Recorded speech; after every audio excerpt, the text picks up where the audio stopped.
Good morning student. आज का जो अपना जो नया टॉपिक है वो हम देखते हैं SN2 और SN1 अभिक्रिया। बच्चों ये मोस्ट इम्पोर्टेंट टॉपिक है फॉर बोर्ड की एग्जाम के लिए। इस चैप्टर में जो 2 नंबर का जो पूछने लायक जो क्वेश्चन होता है उसमें ये SN2 या SN1 की अभिक्रिया पूछी जा सकती है। और बच्चों अगर मान लो बोर्ड के अंदर ये 2 नंबर के अंदर ये सवाल ना भी आए या क्वेश्चन ना भी आए तो इसमें से OMR 100% निकलेगा, ये तय। SN2 अभिक्रिया और SN1 अभिक्रिया। यहाँ पे मैंने कुछ पॉइंट लिखे हैं, 8 पॉइंट है SN2 अभिक्रिया के लिए। ये 8 लाइन, 8 पॉइंट से 8 लाइन आनी ही चाहिए बच्चों। इसके बारे में विस्तार से देखेंगे। सबसे पहले आपका जो क्वेश्चन है SN2 केंद्रानुरागी अभिक्रिया के बारे में समझाइए। अब यहाँ पे ध्यान में रखना SN का मतलब क्या है? S यानी कि सबस्टेंट, S यानी कि सबस्टेंट प्रक्रियक जिसे कहते हैं। N यानी कि न्यूक्लियोफिलिक सबस्टेंट केंद्रानुरागी प्रक्रियक। ये S यानी कि सबस्टेंट प्रक्रियक और N यानी कि केंद्रानुरागी प्रक्रियक। अब 2 लिखा है स्क्वायर केंद्र यानी कि यह दोनों अभिकारक यानी कि दोनों प्रक्रियक की सांद्रता पर आधार है, यानी कि इसीलिए हम इसे क्या कहते हैं? द्विआण्वीय प्रक्रिया। पहला पॉइंट अपना बना SN2 अभिक्रिया को द्विआण्वीय केंद्रानुरागी प्रक्रिया कहते हैं। क्योंकि वह दोनों प्रक्रियक की सांद्रता पर आधार रखता है। बच्चों इसकी जो लिखावट है उसकी मैं फोटो आपको मैं भेज दूंगा, वो आप पहले लिख दीजिएगा और फिर यह वीडियो देखिएगा तो आपको समझने में बहुत ही आसान है। ये अपने किताब में वही चीज पे अंडरलाइन कर दो तो समझना क्या हो जाएगा, बहुत आसान। दोबारा बोल देता हूँ, पहला पॉइंट अपना बनेगा द्विआण्वीय के आधार से SN2 अभिक्रिया द्विआण्वीय केंद्रानुरागी प्रक्रिया है क्योंकि वह दोनों प्रक्रियक की सांद्रता पर आधार रखती है। अब कोटि की बात, तो यह जो SN2 अभिक्रिया है उसकी कोटि 2। कोटि कितनी है? 2 कोटि यानी कि क्या? तो वह जो प्रक्रिया कितने प्रक्रिया की सांद्रता पर आधारित, तो ऊपर हमने कहा 2, इसीलिए इस अभिक्रिया की कोटि कौन सी है? 2। तो यहाँ पे कोटि के आधार पे आप बता सकते हो इस अभिक्रिया की कोटि कौन सी आएगी? 2। और ऊपर लिखा है SN2 यानी उसकी कोटि क्या होगी? 2। अब अभिक्रिया की बात करते हैं तो SN2 अभिक्रिया में एग्जाम्पल के तौर पे हम क्या लेते हैं? क्लोरोमीथेन और हाइड्रोक्सी आयन से दर्शाते हैं। SN2 अभिक्रिया को क्लोरोमीथेन और हाइड्रोक्सी आयन से दर्शाते हैं। जो मैं यहाँ लिख देता हूँ उसकी अभिक्रिया। यह मैंने क्या लिखा बच्चों? कार्बन और ये Cl का बंध और ये 3 क्या थे? Hydrogen CH3। क्या लिखा? CH3। उसकी अभिक्रिया करेंगे किसके साथ? हाइड्रोक्साइड आयन के साथ।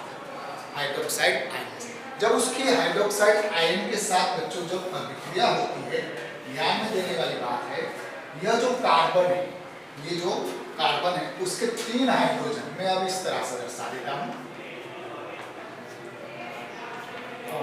यह जो Cl था, ये जो Cl वाला बंध और ये OH वाला बंध, इसको मैंने डॉटेड लाइन से दर्शाया क्योंकि यहाँ पे ऐसा बताने जा रहा हूं कि यह कार्बन का जो Cl आयन वो टूटने लगता है। क्या लगता है? टूटने लगता है। और OH वाला जो आयन, OH का जो आयन हाइड्रोक्साइड आयन, वो कार्बन के साथ जुड़ने लगता है।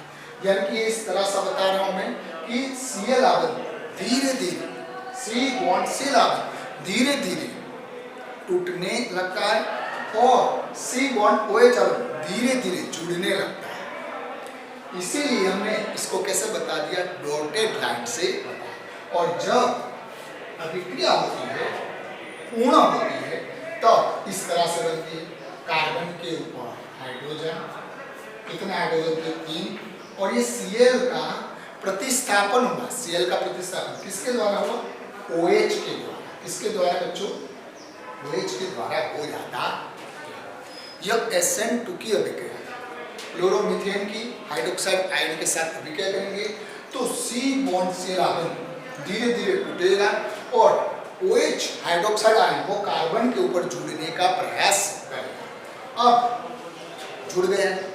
अब यहाँ पे जो इम्पोर्टेंट बात है वह ये आप देख सकते हो, ये Cl और ये OH एक दूसरे से विपरीत दिशा में है। कौन सी दिशा में बच्चों? विपरीत दिशा। भाई विपरीत दिशा की, क्योंकि हम जानते हैं कि Cl होता है, जो Cl आयन होता है वह नेगेटिव यानी कि ऋणात्मक होता है। वह क्या होता है? ऋणात्मक असर दर्शाता है। और हाइड्रोक्सन आयन भी ऋणात्मक असर दर्शाता है। और दोनों नेगेटिव होंगे तो आकर्षण होगा बच्चों? कभी नहीं होगा, प्रतिकर्षण होगा। क्या होगा? प्रतिकर्षण होगा। और प्रतिकर्षण होने के कारण बच्चों, प्रतिकर्षण होने के कारण जिस दिशा में Cl माइनस जुड़ा है उसके विपरीत दिशा में क्या होगा? OH माइनस आयन यानी कि क्लोरीन आयन की विपरीत दिशा में हाइड्रोक्साइड आयन होगा। अब ऐसा क्यों? तो बताया बच्चों कि क्लोरीन आयन और हाइड्रोक्सिन आयन दोनों ऋणात्मक असर दर्शाते हैं और दोनों ऋणात्मक असर दर्शाने के कारण दोनों के बीच क्या होगा? प्रतिकर्षण होगा। और प्रतिकर्षण होने के कारण वह दोनों एक दूसरे से विपरीत दिशा में जुड़ते हैं। और आप देख रहे हो जहां पे Cl जुड़ा था, अभिकारक के अंदर जहां पे Cl जुड़ा था उसके विपरीत दिशा में, उसकी विपरीत दिशा में हाइड्रोक्साइड आयन जुड़ा हुआ।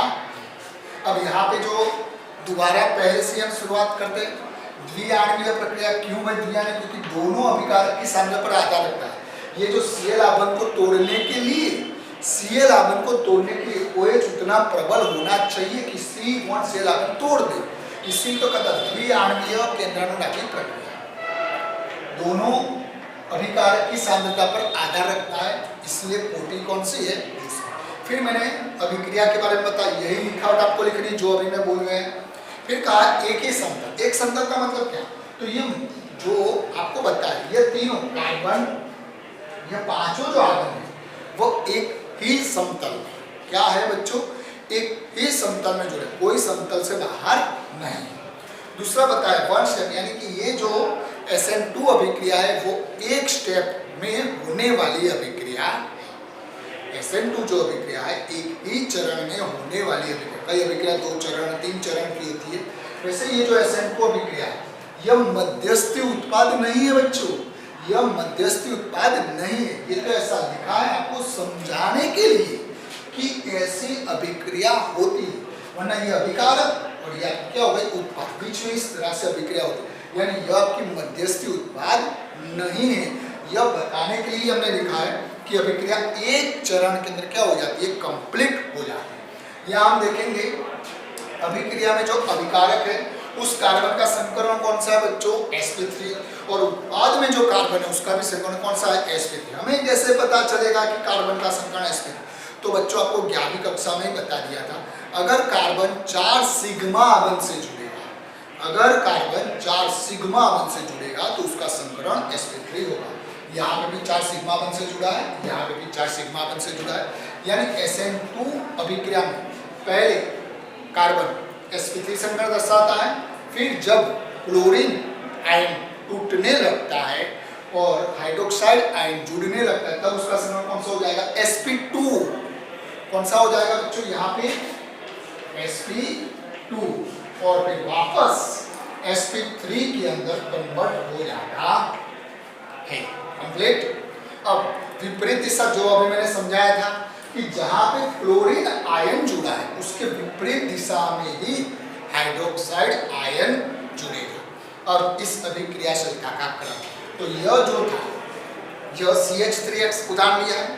फिर प्राथमिक कार्बन यानी कि यहाँ पे हाइड्रोजन के तौर पे क्या आ जाएगा? एक आ जाएगा, तो उसे हम प्राथमिक जो हेलो अल्केन कहेंगे। अगर द्वितीयक का मतलब 2 और तृतीयक का मतलब 3, तो यहाँ पे ऐसा बता सकता हूँ कि जो ये जो हाइड्रोजन दूर होगा, हाइड्रोजन जो है CH3 के अंदर, और ये C बॉन्ड सेल आबंध तोड़ने की जो बात है, अगर जो हेलो अल्केन होगा तो उसमें ये C बॉन्ड सेल आबंध तोड़ना क्या हो जाएगा? आसान हो जाएगा प्राथमिक की तुलना में। किसकी तुलना में? प्राथमिक। अब मैं बता देता हूँ, जैसे कि ये मैंने आपको प्राथमिक हेलो अल्केन लिखा, तो इन दोनों की अगर मैं तुलना करूं तो यहाँ पे ये C बॉन्ड सेल आबंध तोड़ना क्या हो जाएगा बच्चों? बहुत ही आसान हो जाएगा। क्या हो जाएगा, बहुत ही आसान हो जाएगा। जबकि यहाँ पे इसकी तुलना में यहाँ पे क्या होगा, मुश्किल।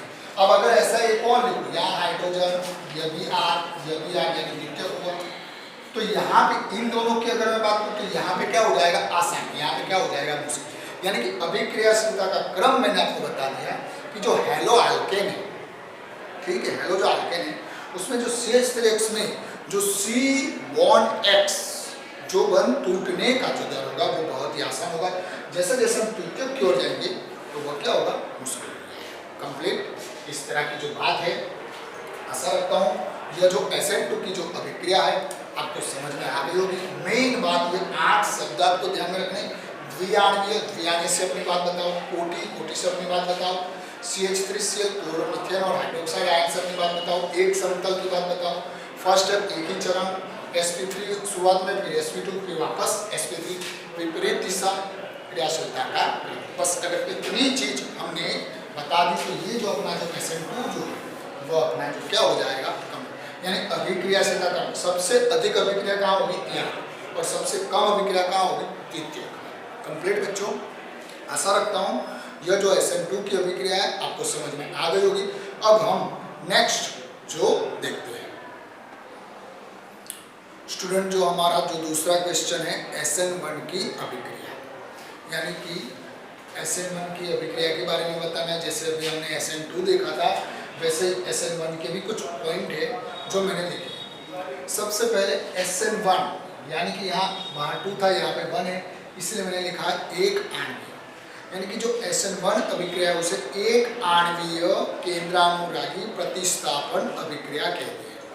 SN1 अभिक्रिया को एक आणवीय केंद्रानुरागी प्रतिस्थापन प्रक्रिया कहते हैं। अब एक आणवीय क्यों कहा है, क्योंकि किसी एक प्रक्रिया की सांद्रता पर ही आधार रहता, यानी जो अभिक्रिया होगी उसमें जो प्रक्रियक होंगे, अभिकारक होंगे, उसमें किसी एक अभिकारक, किसी एक प्रक्रिया की सांद्रता पर ही आधार रहता है, इसीलिए इसे एक आणवीय प्रक्रिया कहते हैं।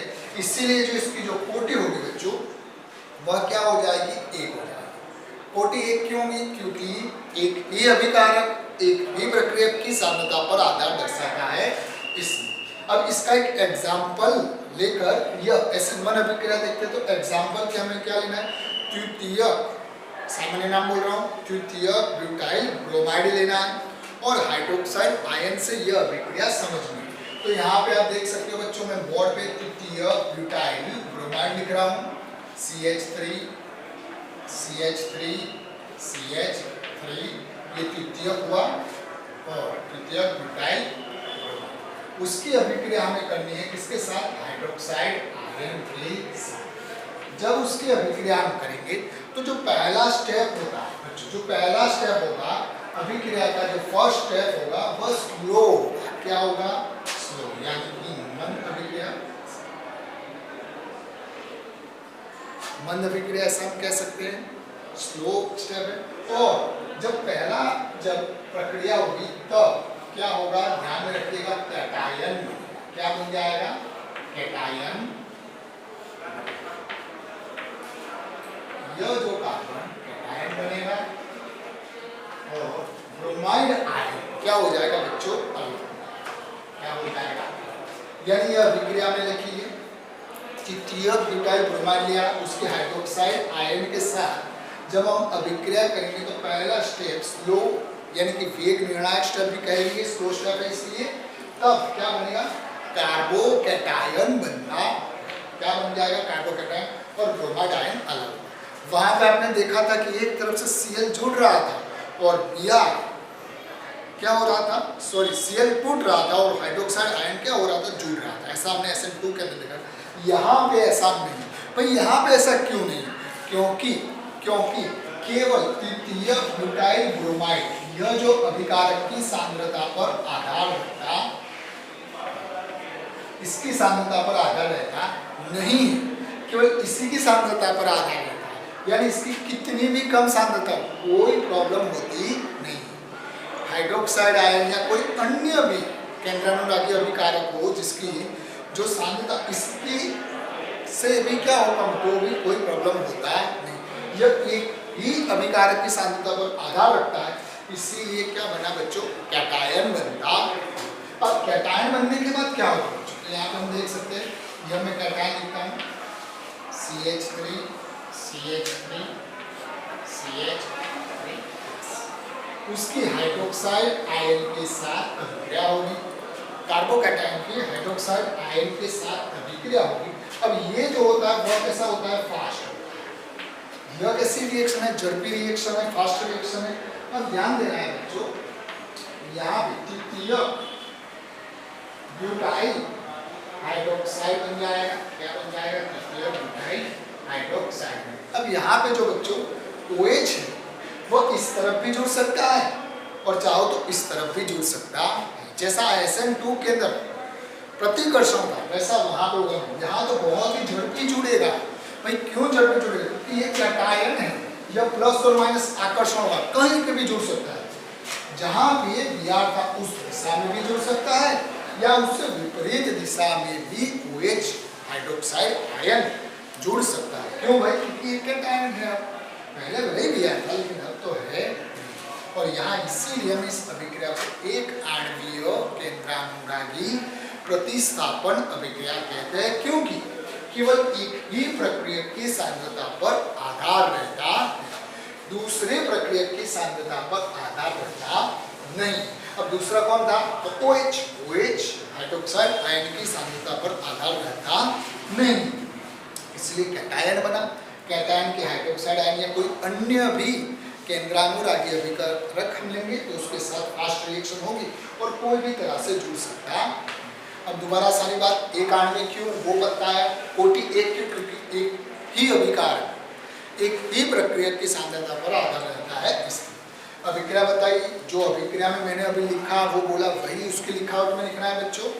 दो चरण, पहला चरण स्लो और दूसरा चरण फास्ट। कितने चरण में होती है, दो। वहां पे एक चरण था, यहाँ पे कितने चरण है, दो। अब जो पहला चरण जो स्लो है, फर्स्ट स्टेप जो स्लो है, इस स्लो होने के कारण उस स्टेप को हम क्या कहते हैं, वेग निर्णायक स्टेप भी कहते हैं।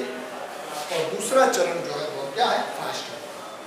संकरण की बात करेंगे तो तृतीय के ब्यूटाइल ब्रोमाइड का संकरण sp3 है, कार्बोकैटायन का संकरण sp2 है, और जो उत्पाद बन रही तृतीय ब्यूटाइल हाइड्रोक्साइड उसका जो संकरण होगा वह sp3 होगा। सांद्रता बता दिया, एक ही अभिकारक जो तृतीय ब्यूटाइल ब्रोमाइड था उसी की सांद्रता पर आधार दर्शाता है, हाइड्रोक्साइड आयन की सांद्रता पर कोई आधार दर्शाता नहीं। दिशा भी बता दी कि OH हाइड्रोक्साइड जो आयन है वह कोई भी दिशा में जुड़ सकता, वह जहां पे Br आयन उपस्थित है उस दिशा में भी जुड़ सकता है या उससे विपरीत दिशा में भी जुड़ सकता। अब इम्पोर्टेंट बात बच्चों, कार्बोकैटायन जितना अधिक स्थायी होगा, यह कार्बोकैटायन जितना अधिक स्थायी होगा उतना यह एक आणवीय अभिक्रिया के लिए जो जुड़ने वाला जो दूसरा जो अभिकारक होगा वह उतना अभिक्रियाशीलता उसकी क्या होगी, ज्यादा। बच्चों ध्यान देना, कार्बोकैटायन जितना अधिक स्थायी होगा उतनी SN1 की अभिक्रियाशीलता क्या होगी, ज्यादा होगी। अभिक्रियाशीलता क्या होगी, ज्यादा। तब कार्बोकैटायन किसका सबसे अधिक स्थायी होगा बच्चों, तृतीयक होगा, उसका कार्बोकैटायन सबसे अधिक स्थायी होगा। भाई क्यों, क्योंकि वो 11वीं कक्षा में यह कभी कहा चुका है कि तृतीयक, द्वितीयक और प्राथमिक तीनों की अगर हम तुलना करें तो जो तृतीयक जो होता है कार्बोकैटायन में वह क्या होता है, अधिक स्थायी होता है। तो यहाँ पे इसीलिए हमने क्रियाशीलता का क्रम बता दिया कि सब SN1 के लिए सबसे अधिक स्थायी कौन होगा, तृतीय, फिर कौन होगा, द्वितीय, फिर कौन होगा, प्राथमिक, और फिर CH3। इस तरह से SN1 अभिक्रिया की हमने बच्चों बात की। यहाँ पे जो इम्पोर्टेंट बात की क्रियाशीलता का क्रम जो आपको याद रखने की, इसी क्रियाशीलता के क्रम के आधार से कोई मार्क्स पूछ सकता है, या पूरा टॉपिक आपको 2 नंबर में पूछ सकता है। अगर 2 नंबर की बात हो तो ये सारे पॉइंट आपको बताने हैं और यह जो सारे शब्द उसके नीचे अंडरलाइन कर देना है, यानी कि आपको कंप्लीट नंबर प्राप्त हो सके। आशा रखता हूँ बच्चों यह जो SN1 और ये जो SN2 अभिक्रिया है वह आपको अच्छे से समझ में आ गई होगी। इम्पोर्टेंट क्वेश्चन है बच्चों, ध्यान दीजिएगा। धन्यवाद। स्टूडेंट SN1 और SN2 अभिक्रिया के आधार से किताब के अंदर उदाहरण 10.7 मोस्ट इम्पोर्टेंट है पूछने के लिए, जो मैं आपको बता रहा हूँ। यहाँ पे जो आपको बताया गया है कि SN1 SN2 अभिक्रिया के लिए निम्नलिखित यौगिक के अभिक्रियाशीलता क्रम के आधार से लिखिए। ठीक है, यहाँ पे उन्होंने जो ब्रोमो ब्यूटेन की संवेदता कही है, ब्रोमो ब्यूटेन की मैंने डायरेक्ट संवेदता ही दर्शा दी है। और बच्चों SN1 SN2 इस तरह से कोई भी आपको अभिकारक दिया होगा उसको SN1 और SN2 अभिक्रियाशीलता क्रम में दर्शाना। तो अभी जो हमारा टॉपिक चला था उसमें हमने SN1 के अंदर कहा था जिसका कार्बोकैटायन अधिक स्थायी होगा, जिसका कार्बोकैटायन, जिस कार्बन का कार्बोकैटायन अधिक स्थायी होगा वह सबसे अधिक स्थायी। तो ऐसा कौन था? तृतीय। तृतीय के बाद द्वितीय, प्राथमिक और आवृत्त।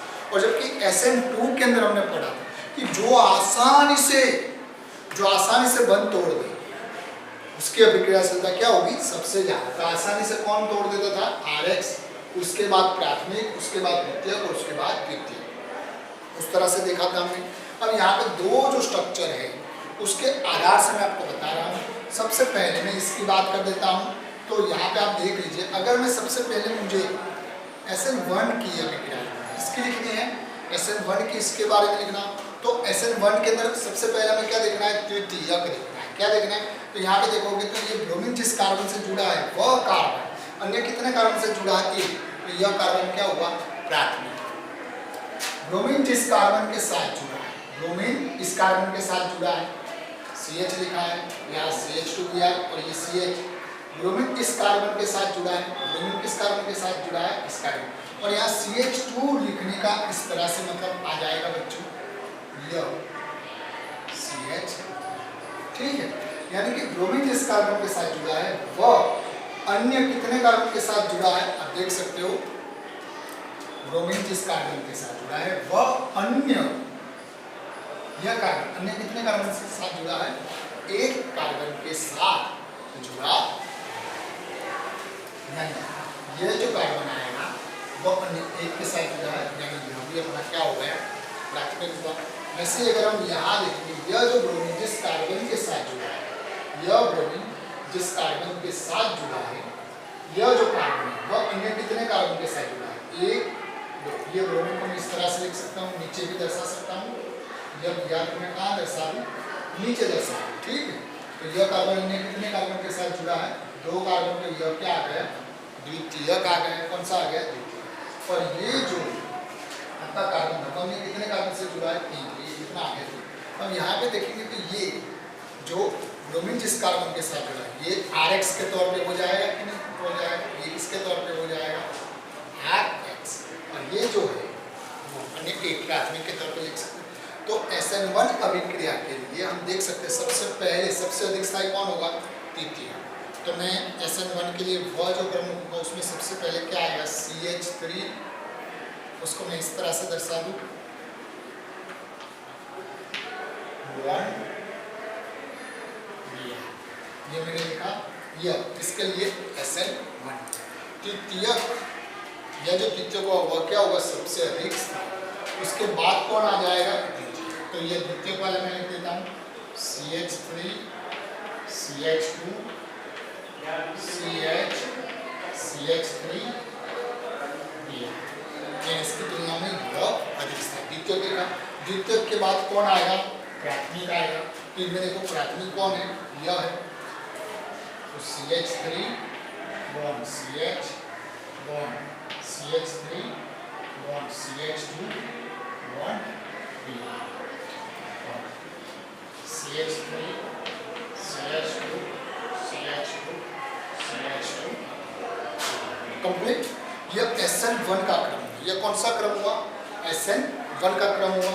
अब SN1 में सबसे अधिक स्थायी कौन था? तृतीयक। तो ये तृतीयक आ गया कि नहीं आ गया? फिर उसके बाद कौन आएगा? द्वितीयक। ये जो ब्रोमीन है जिस कार्बन के साथ जुड़ा है, कितने कार्बन के साथ जुड़ा है? दो। तो ये क्या हो गया? द्वितीयक। वैसे यहाँ पे अगर देखेंगे ये जो ब्रोमीन जिस कार्बन से जुड़ा है वह कार्बन में कितने कार्बन से जुड़ा है? एक ही। यानी यह क्या होगा? प्राथमिक। तो ये क्या है? RX। यानी SN वैसे ही आपको किसका करना है? SN। तो यही क्रम क्या हो जाएगा? विपरीत हो जाएगा। ये जहाँ पे हमने जो लेस देन लिखा है उसकी जगह आप ग्रेटर देन कर दो, उसकी जगह आप क्या कर दोगे, ग्रेटर देन। तो वो किसके लिए आ जाएगा बच्चों, SN2 के लिए आ जाएगा। कंप्लीट। यानी यह जो पहली अभिक्रिया थी, मैं नंबर से बता देता हूँ, यह जो अपनी पहली अभिक्रिया थी और ये अपनी दूसरी, तो ये पहली अभिक्रिया के लिए क्या हो गया, SN1 हो गया। अब मैं दूसरी अभिक्रिया SN2, पहली अभिक्रिया के मैं नहीं बता रहा हूँ, वो तो आप खुद बता दोगे। अब मैं दूसरी अभिक्रिया के लिए SN1 लिखता हूँ। कौन सी, दूसरी की। तो यहाँ पे हम छान लेते हैं, सबसे पहले छान लो कि प्राथमिक कौन है, द्वितीय कौन है, तृतीय कौन, फिर तो अपने लिए कर्म क्या हो जाएगा, आसान। तो ये जो CH2Br यानी Br इस कार्बन के साथ जुड़ा है, Br जिस कार्बन के साथ जुड़ा है, 1 में कितने कार्बन के साथ जुड़ा है, 1। तो यह जो होगा वह आपका क्या होगा, प्राथमिक, या RX के आधार से भी कह सकते हैं, ठीक है। अब ये Br जिस कार्बन के साथ जुड़ा है, 1 में कितने कार्बन के साथ जुड़ा है, आप देख सकते हो, ये Br इस कार्बन के साथ जुड़ा है, और ये कार्बन, ठीक है, 1 में कितने से जुड़ा है, 2 से जुड़ा है। ये आपका क्या हो गया, द्वितीय, क्या हो गया। फिर वैसे ही अगर यहाँ पे भी हम देखेंगे तो ये Br जिस कार्बन के साथ जुड़ा है, 1 में कितने से जुड़ा है, 2 से जुड़ा है, तो ये भी क्या हो जाएगा, द्वितीय। यह जो कार्बन Br इस कार्बन के साथ जुड़ा है और यह कार्बन में कितने कार्बन से जुड़ा है, 3, तो ये क्या हो जाएगा, द्वितीय। कंप्लीट। यानी हमें SN1 के लिए पता है सबसे अधिक स्थायी कौन होगा, तृतीय। तो सबसे पहले तृतीय वाला लिख देते हैं, ये दूसरा। ये आंसर जो पहले का मैंने SN1 लिखा, पहले का SN2 लिखा नहीं, वो आप पे छोड़ दिया। अब दूसरे का मैं SN1 लिख रहा हूँ और SN2 भी लिख रहा हूँ। अब SN1 दूसरे के लिए, SN1 में सबसे अधिक स्थायी कौन है, तृतीय। तो इन तीनों में देखा तृतीय कौन सा था, लास्ट वाला। तो उसका स्ट्रक्चर में लिख देता हूँ, स्ट्रक्चर के आधार से लिखता हूँ, ध्यान रखना बच्चों। यह कार्बन, कार्बन के साथ कौन जुड़ा है, Br जुड़ा है, और एक C6H5 उसके ऊपर जुड़ा है, दूसरा भी उसके ऊपर CH3 जुड़ा है, और तीसरा उसके ऊपर C6H5 जुड़ा है। यानी ये आपका कौन सा कार्बन आ गया, द्वितीय का आ गया, क्या आ गया, द्वितीय। SN1 के लिए सबसे पहले तो उसके बाद क्या आएगा, द्वितीय। तो यहाँ पे देखेंगे तो द्वितीय कितने हैं, 2 है बच्चों, कितने हैं, 2। यह भी द्वितीय है और यह भी द्वितीय है, लेकिन यहाँ पे द्वितीय में देखेंगे तो दोनों कौन है, CH3, और यहाँ दोनों से नहीं है, सॉरी गलती कर दी, यहाँ दोनों फिनाइल समूह, दोनों C6H5, यहाँ पे एक C6H5 और एक क्या है, CH। तो हमारा जो SN1 के अंदर में क्या कहा था, कार्बोकैटायन जिसका अधिक स्थायी होगा वो अधिक स्थायी। इन दोनों में यहाँ ये जो द्वितीय है उसका कार्बोकैटायन अधिक स्थायी होगा, क्यों, बड़े समूह है इसलिए। यहाँ पे छोटा समूह, ये बड़ा समूह, इसलिए इसका जो कार्बोकैटायन अधिक स्थायी होगा। तो ये मैं लिख देता हूँ, C ऊपर आ गया H, उसके ऊपर एक जुड़ा है C6H5, नीचे भी जोड़ दिया C6H5, और यहाँ पे मैंने जोड़ दिया B। यानी यह जो कार्बन हुआ वो आपका कौन सा होगा, यानी पहले तृतीय फिर द्वितीय। और अब अपने जाएंगे आपस, उसी तरह से यह द्वितीय लिख देता हूँ, यानी कि यह CH, यहाँ पे क्या आ जाएगा C6H5, नीचे क्या हो जाएगा CH3, और यहाँ पे क्या आ जाएगा फिर। अब तो बचा कौन, प्राथमिक ही बचा कौन, प्राथमिक, तो उसको लिख देते हैं C6H5 बॉन्ड CH2 है, तो ये मैंने क्या दर्शा दिया है, CH2 लिया। और ये आपका कौन सा था, प्राथमिक। समझ में आ गया बच्चों। SN1 अगर लिखेंगे तो पहले कौन आएगा, तृतीय, फिर कौन आएगा, द्वितीय। तो ये दोनों क्या थे, द्वितीय, लेकिन इन दोनों में मैंने इसको पहले क्यों रखा, यहाँ CH3 और यहाँ C6H5, तो कार्बोकैटायन किसका अधिक स्थायी होगा, तो इन दोनों में इसका कार्बोकैटायन क्या होगा, अधिक स्थायी, क्योंकि बड़ा समूह है इसमें। तो पहले इसको लिखा द्वितीय, और द्वितीय के बाद क्या आ गया, प्राथमिक। अगर यही क्रम SN2 के लिए लिखना, तो जहाँ पे ग्रेटर देन है वहाँ पे लेस देन कर दो, वहाँ पे क्या कर दो, लेस देन। तो ये पूरा क्रम SN2 के लिए आ जाए, यही का यही क्रम, लेकिन शर्त ये ग्रेटर देन की जगह हमें क्या कर देना है, जो लेस देन कर देंगे, तो यही पूरा क्रम किसके लिए आ जाएगा, SN2 के लिए आ जाएगा। आशा रखता हूँ यह जो है आपका SN1 और SN2 के आधार से कंप्लीट हो जाएगा, यह भी 2 नंबर में आ सकता है।